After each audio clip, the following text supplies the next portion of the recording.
Yuk ke kepo tentang filosofi Idul Adha.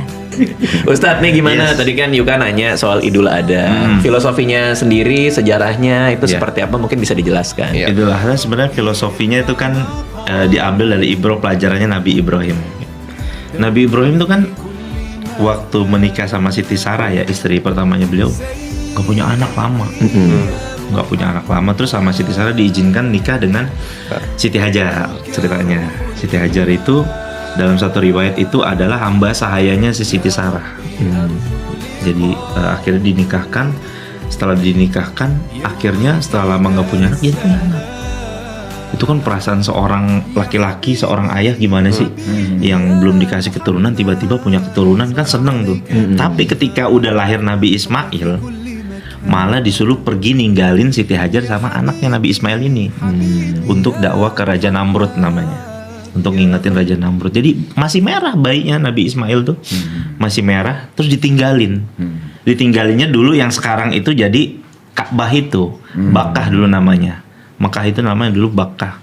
Nah ditinggalin di situ, nggak ada kehidupan sama sekali, nggak ada kehidupan sama sekali. Tempat kayak gitu tiba-tiba pergi dan nggak ngomong. Dan Allah perintahin Nabi Ibrahim nggak boleh ngomong sama istrinya. Saya pergi dulu ya gitu, pamit. Nggak boleh ngomong. Jadi jalan aja langsung. Tapi istrinya kayak Siti aja punya firasat. Kok mau ngapain nih? Tahu-tahu naik kuda gitu kan, naik kendaraan. Ditanya, kamu mau ninggalin saya sama Ismail berdua di sini? Diem aja.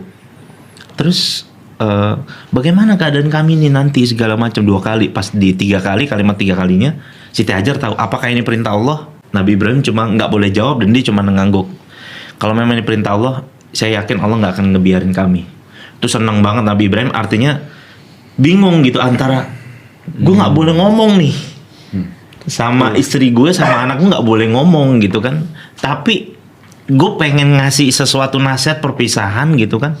Dan akhirnya pergi Nabi Ibrahim dengan perasaan senang karena istrinya ngerti ternyata tanpa diomongin. Nggak 1 tahun, nggak 2 tahun, 13 tahun. 13 tahun jadi tinggalin gitu di tempat yang nggak ada kehidupan sama sekali, bahkan di situ ada kalajengking, ada binatang-binatang yang sekiranya kalau tinggal di situ ya berbahaya lah, ular gitu segala macem. Dan akhirnya 13 tahun setelah balik, 13 tahun kita pahami lagi perasaannya Nabi Ibrahim tuh gimana tuh. Ya kan dulu merah, masih merah bayinya. Tiba-tiba ketemu udah ganteng, 13 tahun udah ketemu nih sama Nabi Ibrahim. Mungkin kalau di posisi kita itu, anak itu kan manggil kita om mungkin kan. Halo om, apa kabar gitu. Saya ya kamu gitu kan, kita pasti ngomong gitu kan. Karena udah terlalu lama ditinggal 13 tahun. dan nggak ada video call. Ah benar, Kan? nggak boleh ngabarin sama sekali. Rulesnya kayak gitu, perintahnya kayak gitu. Bahkan tujuannya